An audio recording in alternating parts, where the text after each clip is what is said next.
Salut les vacanciers, aujourd'hui pour vous et pour tous les autres, C'est par où, c'est par ici, vous emmène dans une ville que vous connaissez bien. Allez, en voiture Simone, et c'est parti. Nous sommes donc à Metz. Et pourquoi Metz? Vous allez me dire, eh bien pourquoi pas? Non, tout simplement car si vous pensez connaître tout sur cette ville, eh bien détrompez-vous. Vous connaissez bien sûr la place de la République, la cathédrale de Metz, la gare ou encore maintenant le célèbre centre Pompidou. Eh bien dans cette ville, il existe des endroits peut-être moins connus, mais tout aussi intéressants à voir. Savez-vous par exemple que le bâtiment le plus ancien de la ville de Metz est l'église de Saint-Pierre aux Nonains, un édifice entièrement restauré qui a traversé les siècles et qui demeure aujourd'hui le témoin privilégié de l'histoire messine. Autre visite impressionnante, les fortifications de la ville de Metz. Aujourd'hui, il ne reste plus qu'1,5 km sur les 7 km de remparts construits au XIIIe siècle. Et parmi ces fortifications, il y a la célèbre Porte des Allemands, le seul château défensif de la ville de Metz qui n'a pas été détruit. À Metz, n'hésitez pas aussi à vous divertir à l'Opéra-Théâtre de Metz Métropole, à vous balader en pédalo sur le plan d'eau ou à découvrir les œuvres surprenantes du Fonds régional d'art contemporain. Et si vous souhaitez visiter la ville en moins de 45 minutes, eh bien nous avons une solution. Embarquez à bord du petit train touristique et vous découvrirez toute l'histoire de la ville de Metz, du quartier impérial en passant par les places restaurées aux principaux monuments. Bref, vous l'avez compris, profitez d'une demi-journée, d'une journée, voire d'une semaine entière, tout dépend du temps que vous avez, pour visiter en long, en large et en travers la capitale de la Moselle. Ici, il n'y a pas que des magasins et des bureaux. Allez, c'est fini pour aujourd'hui. Bonne journée à tous et à bientôt.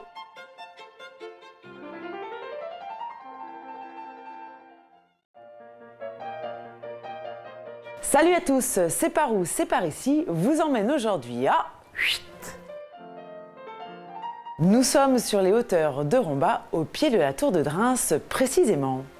Cette structure métallique haute de 24 mètres se situe à une hauteur de 389 mètres sur la colline du même nom, la colline de Drins. Pourquoi nous vous emmenons à la tour de Drins, me direz-vous? Eh bien tout simplement pour sa richesse historique.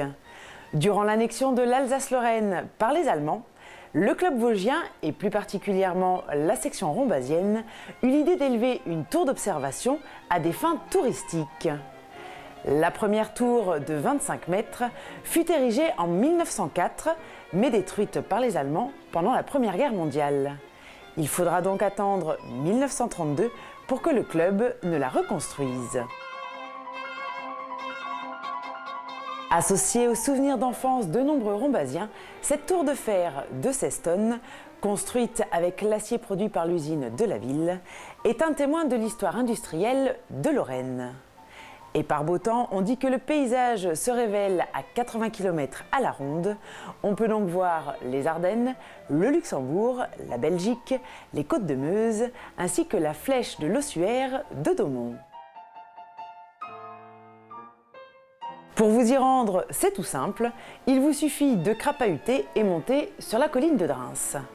Voilà, vous savez tout, alors rendez-vous prochainement pour une nouvelle émission. D'ici là, bonne balade!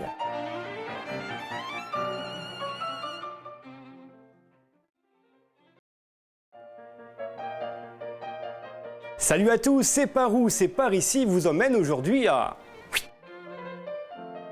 Nous sommes donc à Uckange, et à Uckange, qu'est-ce qu'il y a? Il y a le célèbre haut-fourneau U4, au lieu du patrimoine industriel de toute la vallée de la Fensch et même de toute la Lorraine.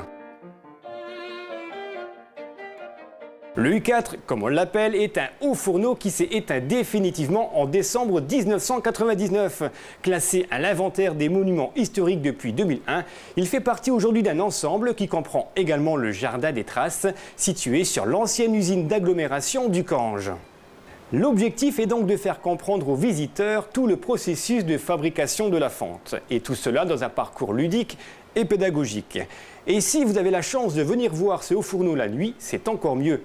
Éclairé par le plasticien Claude Lévesque, la nuit, ce monstre d'acier se transforme en véritable œuvre d'art.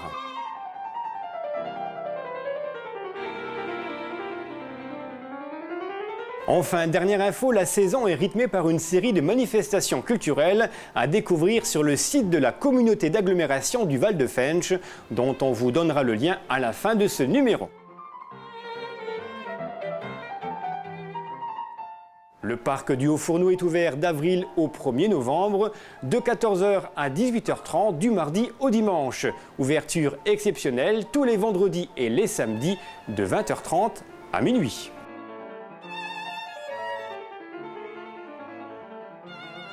Pour se rendre au Fourneau du Cange, prenez la VR52 direction Vitry-sur-Orne ou l'A31 sortie Ucange. À Ucange, eh bien suivez les pancartes. Cette émission C'est par où, c'est par ici est terminée. Allez, pas de panique, on se retrouve très vite.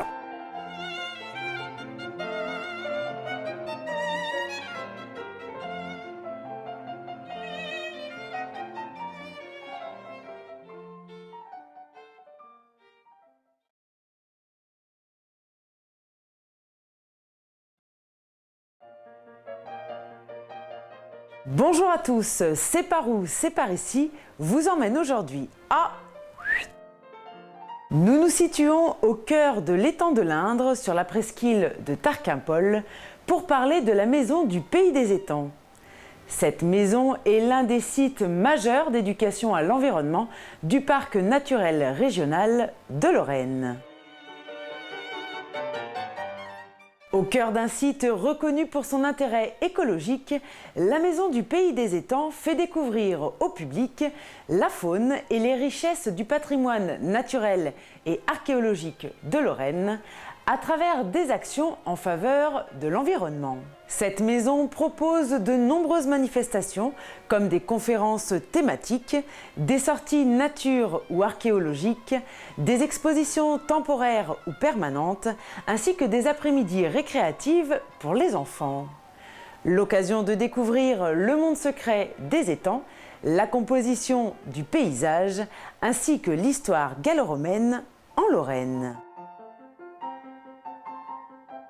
Pour se rendre à la Maison du Pays des Étangs, il vous suffit de prendre l'autoroute A4 direction Strasbourg, puis suivre la direction de Château-Salins et vous arrivez à Tarquimpol. Voilà, cette émission est terminée.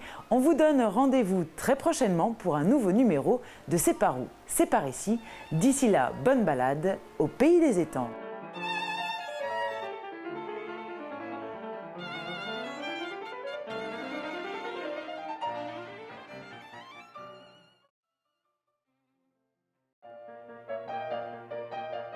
Bonjour à tous, aujourd'hui C'est par où, c'est par ici vous emmène dans l'un des villages les plus connus au monde. Eh oui, allez, c'est parti, on y va, ça se passe là-bas. Et ce village, c'est Schengen. C'est ici, au Luxembourg, qu'ont été signés les célèbres accords de Schengen le 14 juin 1985. Et pour fêter les 25 ans de cet accord, un musée européen a été inauguré en juin 2010 dans cette ville située aux frontières luxembourgeoises, allemandes et françaises. Ici, vous découvrirez tout l'historique et la signification de cette célèbre signature qui prévoyait la suppression des contrôles des personnes à leurs frontières intérieures. Photographies, films, interviews, animations interactives, vous saurez tout sur ces accords de Schengen qui ont profondément changé la vie de nombreux Européens. Ce musée est donc situé à Schengen, village qui propose par ailleurs un cadre agréable au cœur du vignoble. Il est ouvert du mardi au dimanche et en plus, et ça tombe bien, l'entrée est gratuite. Schengen se trouve à environ 40 minutes de Romba, direction Cirque-les-Bains. Voilà, c'était notre émission européenne de l'été, elle est terminée. Alors rendez-vous très vite pour un prochain numéro de C'est par où, c'est par ici.